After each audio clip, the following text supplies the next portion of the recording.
بسم اللہ الرحمن الرحیم۔ پروگرام تلاش میں ہم آپ کو خوش آمدید کہتے ہیں۔ ناظرین، اس پروگرام میں ہم اسلام کی دعوت کی حکمت، اس کے طریقے اور اس کے فوائد پر گفتگو کر رہے ہیں۔ ہمارے ساتھ شریک گفتگو ہیں ممتاز ریسرچ اسکالر جناب جاوید احمد غامدی صاحب۔ جیسا اس مادیت کے دور میں شاید آخرت کا تصور بہت اوجھل ہو گیا، اور خاص طور پر جب ہم جدید دنیا سے گفتگو کرتے ہیں، وہاں کے لوگوں سے، تو وہ شاید ہر چیز سے واقف ہوں، رسالت سے، توحید سے، لیکن آخرت کے بارے میں ان کے تصورات جو ہیں بالکل مبہم ہیں۔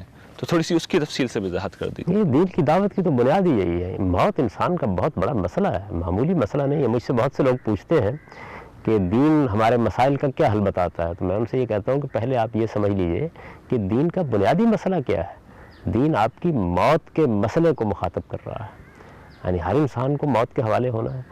تو یہ کیسے ہو سکتا ہے کہ دنیا میں کوئی آدمی مغرب میں ہو یا مشرق میں وہ اس حقیقت کو فراموش کر دے؟ اس سے یہ سوال پیدا ہوتا ہے کہ کیا موت پر دنیا ختم ہو رہی ہے یا اس کے بعد کوئی اور دنیا بھی ہے؟ یہ وہ چیز ہے جو مذہب کی بنیادی دعوت بن گئی ہے، یعنی آخرت کا انذار، آخرت کے بارے میں توجہ دلانا۔ دیکھیے، اللہ کی توحید کو آپ نے مان لیا، آپ نے خدا کی معرفت پیدا کر لی، آپ نے اس کی صفات کو سمجھ لیا۔ سوال یہ ہے کہ اگر آپ کو یہ اطمینان ہی نہیں ہے کہ ایک دن خدا کے سامنے جانا ہے، ایک دن اس کو منہ دکھانا ہے، ایک دن اس کی بارگاہ میں حاضر ہونا ہے، تو پھر تو ہر چیز ختم ہو گئی۔ یعنی پھر زیادہ سے زیادہ یہ ہے کہ ایک فلسفیانہ تصور کی حیثیت سے آپ نے خدا کو مانا اور اپنی الماری میں رکھ کے فارغ ہو گئے، جیسے کہ کتاب پڑھنے کے بعد رکھ کے فارغ ہو جاتے ہیں۔ خدا آپ کی ایک لیے زندہ حقیقت اس وقت بنے گا جب آپ کو یہ اطمینان ہوگا کہ ایک دن ملاقات ہونی ہے۔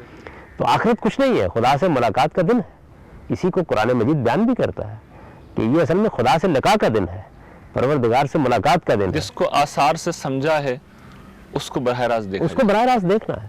تو براہ راست دیکھنا ہے تو جواب دہ بھی ہونا ہے۔ اس کی وجہ یہ ہے کہ جب اس دنیا کی زندگی کو ہم دیکھتے ہیں تو ہمیں خیر و شر کا شعور دے کے بھیجا گیا ہے، برائی اور بھلائی کے بارے میں متنبع کر کے بھیجا گیا ہے۔ جب برائی اور بھلائی کے بارے میں متنبع کر کے بھیجا گیا ہے تو یہ کیسے ہو سکتا ہے کہ ہمارے رویوں کے اوپر حکم نہ لگایا جائے؟ وہ ہم بھی دنیا میں لگا رہے ہیں۔ تو یہ تو بالکل ایک کنٹرڈکشن ہوگی کہ اگر ہم جو حکم خود لگا رہے ہیں خدا کو اس سے الگ کر دیں، یہ تو نہیں ہو سکتا۔ یعنی اگر ہم یہ کہہ رہے ہیں کہ چوری ایک بری بات ہے اور اس کی سزا بھی دیتے ہیں ہم، اور سزا بھی دیتے ہیں، اور جھوٹ بولنا ایک بری بات ہے، بددیانتی ایک بری بات ہے، اور خیانت ایک بری بات ہے، کم تولنا ایک بری بات ہے، تو ظاہر بات ہے کہ یہ جو جزا و سزا کا دنیا کا نظام ہے یہ تو پھر کامل نہیں ہے۔ پھر اس کامل عدل کو ظہور پذیر ہونا چاہیے۔ تو اس کامل عدل کے ظہور پذیر ہونے کا دن آخرت ہی ہے، خدا سے ملاقات کا دن ہے، اور یہ موت کا مسئلہ ہے جس کو ایڈریس کر کے قرآن مجید نے آپ کو یہ بتایا ہے کہ یہ موت زندگی کا خاتمہ نہیں ہے۔ یہ آپ ایک قدم رکھتے ہیں اور اس کے بعد ایک دوسری دنیا میں چلے جاتے ہیں۔ وہ دوسری دنیا جس میں آپ کا پروردگار آپ کے سامنے ہے، یہاں تو حجاب ہے، یہاں تو پردہ پڑا ہوا ہے، یہاں چیزیں آپ کو اس طرح نظر نہیں آ رہی ہیں۔ یہاں کائنات سامنے ہے، خدا سامنے نہیں ہے۔ وہاں خدا سامنے ہوگا اور کائنات پس پش چلی جائے گی۔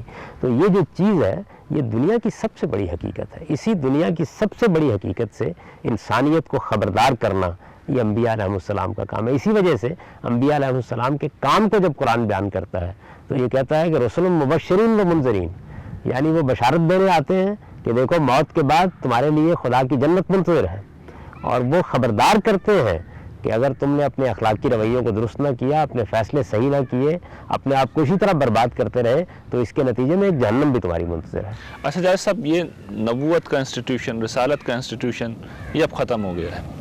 دعوت آپ فرما رہے ہیں یہ بھی پہنچانی ہے، ذمہ داری ہے، ہماری بھی ضرورت ہے، ان کی بھی ضرورت ہے۔ کون کرے گا یہ کام؟ کسے کرنا چاہیے؟ یہ کام بحیثیت قوم تو بنی اسماعیل کی ذمہ داری ہے۔ اصلاً ہم لوگ بھی چونکہ مسلمان ہو گئے تو بنی اسماعیل سے نہ ہونے کے باوجود بھی بہرحال تابع کی حیثیت سے ان کے ساتھ شامل ہیں، تو اس لحاظ سے یہ کہہ سکتے ہیں آپ کے بحیثیت مجموعی امت مسلمہ کی ذمہ داری ہے کہ وہ دنیا کے سامنے یہ دعوت رکھے۔ خود امت مسلمہ کے اندر اس دعوت کو زندہ رکھنے کا کام علماء کو کرنا ہے۔ یہ ان کی ذمہ داری ہے کہ وہ انذار کے فریضے کو اپنا فریضہ سمجھیں اور یہ خیال کریں کہ پیغمبر کے بعد اب انہی کو یہ کام کرنا ہے۔ چنانچہ قرآن نے اس کو بیان بھی کر دیا ہے کہ جہاں جہاں پیغمبر صلی اللہ علیہ وسلم سے براہ راست رابطے کے کوئی ذرائع موجود نہیں ہے، اس وقت بھی رسالت میں آپ صلی اللہ علیہ وسلم کے ہوتے ہوئے یہ فرمایا ہے کہ جہاں براہ راست رابطے کے کوئی ذرائع موجود نہیں ہے، لوگ نکلیں، وہ دین میں بصیرت پیدا کریں، دین کے سچے عالم پیغمبر حق کو پیدا کریں، اس کے بعد اپنی قوموں میں جائیں اور جا کر ان کو انذار کریں۔ اسی سے اصل میں علماء کا انسٹیٹیوشن وجود میں آتا ہے، اور ان کا اصلی کام بھی یہی ہے۔ تو مسلمانوں کو اس راستے پر قائم رکھنے کا کام علماء کو کرنا ہے، اور پھر مسلمان اس راستے پر قائم ہوں گے تو ان کے کوئی نظم اجتماعی ہوں گے، جیسے اس وقت بھی دنیا کے کئی ممالک میں ہماری حکومتیں قائم ہیں۔ تو پھر یہ ان کی ذمہ داری ہے کہ وہ خدا کے دین کی دعوت کا پروگرام بنائیں، اس کے لیے افراد کو تربیت کریں، اس کے لیے بڑے سینٹرز بنائیں، اس کے لیے دنیا تک پیغام پہنچانے کا اہتمام کریں، قرآن مجید کو گھر گھر میں ایک ایک آدمی کے ہاتھ تک پہنچانے کی جدوجہد کریں، اصلاً ان کی ذمہ داری ہے۔ ناظرین، گفتگو کا سلسلہ جاری رہے گا، لیکن اس وقت ہم لے رہے ہیں ایک شارٹ بریک، ہمارے ساتھ رہیے گا۔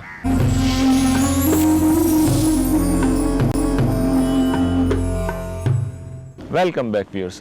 جائز صاحب، علماء کا آپ نے ذکر کیا دعوت کے حوالے سے، تو میں چاہتا ہوں کہ اس پہ آپ تفصیل سے ذرا روشنی ڈال دیجئے کہ علماء کی کیا ذمہ داری قرآن مجید نے متعین کی ہے، اور پھر جو اصل شاید مسئلہ اس وقت زیر بحث آنا چاہیے کہ علماء کی زیادہ دلچسپی سیاست میں ہو چکی ہے یا فرقہ واریت میں، تو اس مسئلے کا حل قرآن مجید کی روشنی میں کیا ہے؟ قرآن مجید کی جو آیت اس مسئلے کو بیان کرتی ہے، اس میں اللہ تعالیٰ نے ایک ایک پہلو سے اس کا جواب دے دیا ہے۔ دیکھیے، وہ آیت یہاں سے شروع ہوتی ہے کہ ما کان المؤمنون لینفروا کافہ، سب مسلمان تو عالم نہیں بن سکتے، یعنی اللہ تعالیٰ نے صلاحیتوں میں تنوع رکھا ہے، اور یہ اللہ تعالیٰ کی اسکیم کے بھی خلاف ہے کہ سب لوگ ایک ہی کام کرنے لگ جائیں۔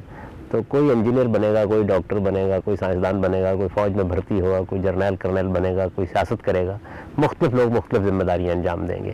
فرمایا ہے کہ سب مسلمان تو یہ کام نہیں کر سکتے، فلولا نفر من کل فرقۃ منہم طائفہ، ایسا کیوں نہیں ہوتا کہ ان کے ہر گروہ کے اندر سے کچھ لوگ نکلیں، کیا کریں؟ یتفقہوا فی الدین، وہ دین کی سچی بصیرت پیدا کریں۔ اب اگر آپ اپنا نظام تعلیم ایسا بنائیں گے کہ جس میں دین کی سچی بصیرت پیدا کرنے کے بجائے اپنے فرقے کی بصیرت پیدا کی جائے گی، اپنے گروہ کی بصیرت پیدا کی جائے گی، جس میں لوگوں کو تیاری اس مقصد کے لیے کیا جائے گا کہ انہوں نے اس خاص گروہ یا خاص فرقے کی تبلیغ کرنی ہے، اس کی دعوت پیش کرنی ہے، دین کی دعوت وہاں موضوع نہیں ہوگا۔ دین میں بصیرت جس ذریعے سے پیدا ہوتی ہے وہ کیا ہے؟ قرآن مجید کا سچا علم، پیغمبر کے ارشادات کا سچا علم، یہ اصلی موضوع نہیں بنیں گے۔ آپ فقہ کے عالم پیدا کریں گے جو فتویٰ دے سکیں، جو لوگوں کو مسئلہ بتا سکیں، تو ان کے اندر دعوت کے داعیات کہاں سے پیدا ہوں گے؟ تو لوگ یتفقہوا فی الدین کا اہتمام کرنا چاہیے نا، یعنی لوگوں کے اندر دین کی سچی بصیرت پیدا ہو۔ یہ اس وقت تک نہیں ہو سکتی جب تک آپ اپنے دینی علماء پیدا کرنے والے نظام کو نہیں بدلیں گے۔ یعنی یہ نظام قومی سطح پر مسئلہ بننا چاہیے، یہ تو ہماری قوم کا مسئلہ ہی نہیں ہے۔ یعنی ہم یہ چاہتے ہیں، اگر آج آپ کو یہ بتایا جائے کہ اچھے ڈاکٹر نہیں پیدا ہو رہے، عطائی ہیں سوسائٹی کے اندر، تو پوری سوسائٹی کے لیے یہ ایمرجنسی کا مسئلہ بن جائے گا، کیونکہ صحت سے آپ کو دلچسپی ہے۔ اس سے زیادہ دلچسپی آدمی کو اپنے فکر کی صحت سے ہونی چاہیے، اور یہ اسی وقت ممکن ہے جب کہ آپ اس معاملے کو بھی وہی اہمیت دیں، یعنی ایسے اعلیٰ درجے کے ادارے بنائے جائیں جن کے اندر دین کے سچے علماء پیدا ہوں۔ دین کا سچا عالم جب پیدا ہوگا تو اگلے آیت میں دیکھیے آگے کیا فرمایا ہے، لِيُنذِرُوا قَوْمَهُمْ، ان کا اصلی کام ہی یہی ہے، ان کا کام سیاست بازی نہیں ہے، ان کا کام فرقہ بندیاں نہیں ہے، ان کا کام مافیا بنانا نہیں ہے، ان کا کام اپنے زور بازو سے دوسروں کی زبانیں خاموش کرنا نہیں ہے، ان کا کام احتجاج کرنا نہیں ہے۔ علماء کا کام در حقیقت انذار ہے، خبردار کرنا۔ وہ استدلال سے اپنی دعوت پیش کریں گے، لوگوں کو آخرت کے معاملے میں خبردار کریں گے۔ یہ وہ کام ہے جو پیغمبروں نے کیا ہے، اور پیغمبروں کو یہ بتایا گیا تھا کہ انما انت مذکر لست علیہم بمسیطر، آپ نصیحت کرنے والے بنا کے بھیجے گئے ہیں، آپ داروغہ نہیں بنا کر بھیجے گئے۔ تو علماء کو بھی اصل میں اپنی اس ذمہ داری کو سمجھنا ہے۔ یہ اسی وقت سمجھیں گے جب ان کی تعلیم اچھی ہوگی، اور اگر تعلیم اچھی نہیں ہے تو پھر بہرحال جس طرح کہ ہم سیاستدانوں کو بھگت رہے ہیں، جس نوعیت کے سیاستدان ہیں، ایسے ہی علماء کو بھی بھگتیں گے۔ تاہم اللہ تعالیٰ کا بڑا کرم ہے کہ یہ ٹھیک ہے کہ عمومی طور پر معاملات خراب ہوئے ہیں، لیکن انہی اداروں کے اندر سے بڑے جلیل القدر لوگ پیدا ہوتے ہیں۔ اور آپ یہ دیکھیے کہ بعض لوگ ایسے ہیں کہ جن اداروں سے پیدا نہیں ہوئے، وہ اپنے ذریعے سے پیدا ہو گئے، لیکن ان کی بڑی غیر معمولی خدمات ہیں۔ اور ہندوستان تو اس معاملے میں یہ حقیقت ہے کہ بہت ہی سعادت مند واقع ہوا ہے، یعنی شاہ ولی اللہ سے لے کے اب تک بڑے بڑے جلیل القدر لوگ یہاں اپنی محنت سے پیدا ہو جاتے ہیں، اور وہ علماء کی اصلاح کا کام بھی انجام دیتے ہیں۔ اور اس طرح کے غیر معمولی لوگ ہی ہیں کہ جن کی وجہ سے اسلام کا بھرم بھی قائم ہے، اس کی طاقت بھی موجود ہے، اور اس کی فکر اور اس کی دعوت بھی لوگوں تک پہنچتی ہے۔ تو یہ اللہ کا کیا ہوا اہتمام ہے۔ جب یہ اہتمام ہم انسانی سطح پر اپنی قوم کی ضرورتوں کے لحاظ سے کرنے کے قابل ہو جائیں گے تو ذمہ داری کو انجام دینے والے علماء کی تعداد بھی بڑھ جائے گی۔ اور پھر یہ جو لوگ ہیں جو اس وقت آپ کو نظر آ رہے ہیں، جن کو اقبال ملا کہتا ہے، یہ کہتا ہے کہ دین ملا فی سبیل اللہ فساد، یہ خود بخود غیر مؤثر ہو جائیں گے۔ اچھا جائز صاحب، سیاست میں جب حصہ لیا جاتا ہے تو اس میں یہ کہا جاتا ہے کہ صالحین کے ہاتھ میں دنیا کا اقتدار آ جائے، تو اس پہ آپ کیا تبصرہ کریں گے؟ صالحین کے ہاتھ میں دنیا کا اقتدار کس طریقے سے آئے گا؟ یعنی اس طریقے سے آئے گا کہ علماء کی ایک جمعیت بنا کے آپ اقتدار پر قبضہ کریں؟ دیکھیے یہ تو میری بھی خواہش ہے، آپ کی بھی خواہش ہے کہ اچھے لوگ حکمران ہوں، لیکن اچھے لوگ اسی وقت حکمران ہوتے ہیں جب قوم اچھی ہوتی ہے۔ تو اصل میں آپ کے عالم کی توجہ قوم کی طرف ہونی چاہیے۔ سیاست کے بارے میں یہ بات سمجھ لیجئے کہ جب آپ ایک جمہوری معاشرے میں رہ رہے ہیں یا آپ جمہوریت کو ایک اصول مان چکے ہیں، آپ کے یہاں حکومتیں اس کی بنیاد پر قائم ہوتی ہیں، تو پھر جو آپ کی قوم ہوگی اس میں جتنا اسلام ہوگا اسی کے بقدر سیاست میں اس کا ظہور پذیر ہو جائے گا۔ یہ نہیں ہو سکتا کہ آپ گھوڑے کے آگے گاڑی باندھ دیں، یعنی آپ کو اسی ترتیب سے چلنا ہوگا۔ ہمارے وہاں جو غلطی ہوئی ہے پاکستان بننے کے بعد وہ بنیادی طور پر یہی ہے کہ ہم اوپر سے بعض دستوری اصلاحات کے ذریعے سے اس ملک کو اسلام کی طرف لے جانے کی کوشش کر رہے ہیں۔ ہمارا رخ ہونا چاہیے تھا عوام کی طرف، ہم ان کی تعلیم، ان کی تربیت کا اہتمام کریں، ان کے دلوں میں دین کا صحیح ذوق پیدا کریں۔ پھر اس کے بعد جو سوسائٹی کے اندر حکومت کرنے والے طبقات ہوتے ہیں، اور وہ بہرحال ہر معاشرے میں ہوتے ہیں، وہ امریکہ میں بھی ہیں، برطانیہ میں بھی ہیں، وہ جو اشرافیہ حکومت کر رہی ہوتی ہے اس کے دل و دماغ میں کتنی تبدیلیاں پیدا کرنے میں کامیاب ہوئے ہیں۔ یعنی جو اعتماد آپ کو اور مجھے شریعت پر ہے، جس طرح سے ہم یہ سمجھتے ہیں کہ اللہ کا دین ہی اللہ کی حتمی حجت بھی ہے اور اسی میں ہماری صلاح و فلاح ہے، یہ ایمان ہے نا، یہ ایمان، یہ شرع صدر ہم کو جس طرح حاصل ہوا ہے، جب سوسائٹی کے اندر جو لوگ کار فرما ہیں ان کو بھی یہ شرع صدر حاصل ہو جائے گا تو آپ سیاست میں بھی اس کا ظہور ہو جائے گا، اور پورے معاشرے میں تبدیلی اور پورے معاشرے میں تبدیلی آئے گی۔ اس کے لیے یہ طریقہ اختیار کرنے کی ضرورت نہیں ہے کہ صالحین کا ایک گروہ منظم کر کے وہ اقتدار پر قبضہ کرنے کی کوششیں کریں۔ یہ بالکل غلط راستہ ہے جو لوگوں نے اختیار کر لیا ہے۔ صحیح راستہ یہ ہے کہ آپ پوری سوسائٹی کے اندر صالحیت کو نشو و نما دینے کی کوشش کریں۔ بڑی خوبصورت بات کہی آپ نے جاوید صاحب کہ پوری سوسائٹی میں صالحیت کو فروغ دینے کی کوشش کریں۔ ناظرین، اس حوالے سے گفتگو کا سلسلہ ہم جاری رکھیں گے، لیکن ایک شارٹ بریک کے بعد ہمارے ساتھ رہیے گا۔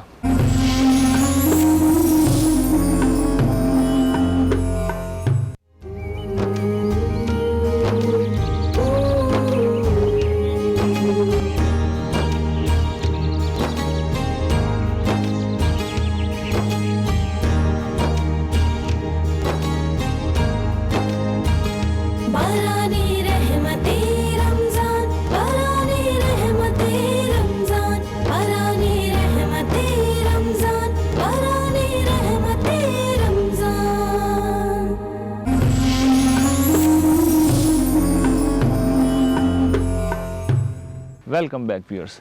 جیسے صاحب، دعوت کے حوالے سے ایک بڑا اہم اسپیکٹ یہ ہے کہ ہمارے اندر جو اخلاقی زوال ہم دیکھتے ہیں، روز افزوں ایک اخلاقی زوال ہے، اس میں میرا خیال یہ ہے کہ دعوت بڑا مؤثر کردار ادا کر سکتی ہے اگر ہم میں سے ہر فرد کو اپنی ذمہ داری معلوم ہو جائے کہ اس کی کیا ذمہ داری ہے، کس طرح اسے خیر کو فروغ دینا ہے اور برائی کو روکنا ہے۔ تو اس حوالے سے بھی کچھ فرما دیجیے کہ دین ایک فرد کو کیا تربیت دیتا ہے کہ کس طرح وہ دعوت حق کو معاشرے میں پھیلائے۔ یہ ہمارے دین میں تو یہ کیا گیا ہے نا کہ جو دعوت کی ذمہ داری ہے اس کو ہر شخص کے لحاظ سے تقسیم کر دیا گیا ہے۔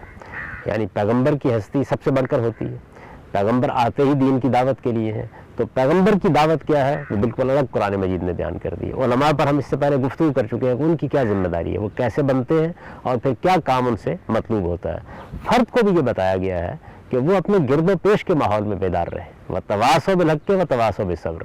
اپنے گرد و پیش میں ایمان اور عمل صالح کے بعد جو دوسری چیز ہے وہ کیا ہے، وہ یہی ہے کہ ہم اپنے ماحول میں، گرد و پیش کا ماحول کیسے پیدا ہوتا ہے؟ میں باپ ہوں، میری اولاد ہے، میں بیٹا ہوں، میرا باپ ہے، میری ماں ہے، میرے اعزاء ہیں، میرے اقربا ہیں، میرے دوست ہیں، میرے احباب ہیں، میں کسی جگہ کاروبار کرتا ہوں، میں کہیں ملازمت کرتا ہوں، میرا کہیں بیٹھنا اٹھنا ہے۔ تو یہ جو میرا ماحول ہے، اس ماحول میں مجھ پر یہ ذمہ داری ڈالی گئی ہے کہ میں لوگوں کو سچائی کی تلقین کرنے والا بنوں اور سچائی پر ثابت قدمی کی تلقین کرنے والا بنوں۔ میں جب یہ کام کرتا ہوں تو اس کو قرآن نے دوسری جگہ بیان کر دیا کہ یہ کن چیزوں پر مبنی ہوتا ہے۔ یہ امر بالمعروف اور نہی عن المنکر پر مبنی ہوتا ہے، یعنی بھلائی کی تلقین کی جائے۔ بھلائی کی باتیں دنیا کے مسلمات ہیں، اس کے لیے آپ کو کوئی مذہبی تقریر کرنے کی ضرورت نہیں ہوتی۔ یعنی کسی کو اگر یہ بتانا ہے آپ نے کہ چوری بری چیز ہے، بددیانتی بری چیز ہے، کم تولنا بری چیز ہے، تو یہ مسلمات اخلاقیات ہیں، یہ معروفات ہیں، اسی طرح منکرات ہیں، تو آپ ان کے بارے میں تلقین کرتے ہیں اور ان سے روکنے کی کوشش کرتے ہیں۔ جیسا آپ نے کہا تلقین کا لفظ استعمال کیا، جبکہ ہم تو یہ سمجھتے ہیں اس کا مطلب یہ ہوتا ہے کہ حکم دو، نیکی کا حکم دو، برائی سے روکو۔ تو اسی سے پھر یہ ذہن پیدا ہوتا ہے کہ جو برائی نظر آئے اسے زبردستی روک دیں۔ نہیں دیکھیے، یہ ہمارا عربی زبان کا لفظ ہے، اور عربی زبان میں یہ تلقین کے لیے، نصیحت کے لیے، ترغیب کے لیے، مشورے کے لیے سب معنی میں استعمال ہوتا ہے، حکم کے لیے بھی استعمال ہوتا ہے۔ حکم کا بھی ایک دائرہ ہے، ہر انسان کو اگر آپ دیکھیں تو اللہ تعالیٰ نے ایک دائرہ اختیار دیا ہوا ہوتا ہے۔ جس وقت آپ شادی کرتے ہیں، گھر بساتے ہیں، تو آپ شوہر کی حیثیت سے اپنا ایک اختیار رکھتے ہیں، پھر اس کے بعد آپ کے بچے ہوتے ہیں تو والدین کی حیثیت سے آپ کو ایک اختیار حاصل ہو جاتا ہے، آپ ایک سوسائٹی منظم کرتے ہیں تو آپ کے حکمران ہیں جن کو ایک اختیار حاصل ہو جاتا ہے۔ تو ان کے لیے تو یہی قاعدہ ہے کہ وہ بھلائی کو فروغ دیں، اور برائی کو اگر دیکھیں تو اس کو وہ طاقت سے روک دیں، لیکن عام حالات میں آپ کو تلقین و نصیحت ہی کرنا ہوتی ہے۔ تو امر کا لفظ اپنے اندر یہ سارے پہلو رکھتا ہے، حالات کے لحاظ سے آپ اس کو دیکھیں گے۔ عمومی طور پر اس کا مطلب ہے تلقین کرنا، نصیحت کرنا، لوگوں کو ایک بات کی طرف بلانا، انہیں اس کی ترغیب دینا۔ اچھا جیسا پروگرام کے اختتام پر میں چاہتا ہوں کہ جتنے بھی دعوت کے سینیریو آپ نے بیان کیے ہیں، فرد کے حوالے سے، علماء کے حوالے سے، ریاست کے حوالے سے، اس میں حکمت کی کیا اہمیت ہے، اس کو ذرا واضح فرمائیے۔ قرآن مجید میں جہاں دعوت کی حکمت عملی بیان کی ہے، وہاں دیکھیے ابتدا ہی یہاں سے کی ہے کہ ادعو الی سبیل ربک بالحکمہ، یعنی آپ حکمت کے ساتھ لوگوں کو دین کی طرف بلائیے، دین کے صحیح استدلال کو واضح کیجیے، دانش مندی کے ساتھ دعوت دیجیے، انسانی نفسیات کا خیال رکھیے، استدلال کے وہ طریقے اختیار کیجیے جو مؤثر ہوا کرتے ہیں، دعوت کے وہ طریقے اختیار کیے جو طریقے لوگوں کے لیے مانوس ہوں، جن کے ذریعے سے وہ بات سننے کے لیے تیار ہو جائیں۔ تو حکمت تو ایک بنیادی چیز ہے، اگر آپ حکمت سے محروم ہیں تو آپ کو اس کام کی طرف نہیں آنا چاہیے۔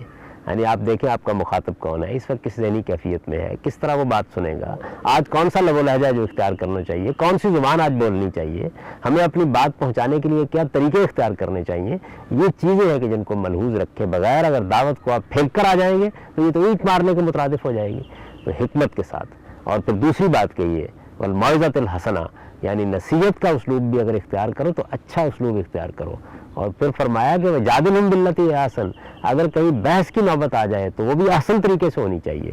تو اپنی بات میں حسن پیدا کیجئے، اپنے طرز عمل میں حسن پیدا کیجئے، اپنے رویے میں حسن پیدا کیجئے، یہ ہوگا تو آپ کی دعوت مؤثر ہوگی، اور پھر آپ کو روح القدس حکمت بھی سجھائے گا، اور پھر آپ کو معلوم ہوگا کہ آپ لوگوں کے دل و دماغ تک کیسے اپنی بات پہنچا سکتے ہیں۔ کہ جب آپ دعوت پیش کریں گے تو مخاطب کی طرف سے رد عمل سامنے آ سکتا ہے۔ چنانچہ انفرادی دعوت میں بھی قرآن مجید کہتا ہے کہ تم ایک دوسرے کو حق کی نصیحت کرو اور حق پر صبر کی نصیحت کرو، یعنی ثابت قدمی کی نصیحت کرو۔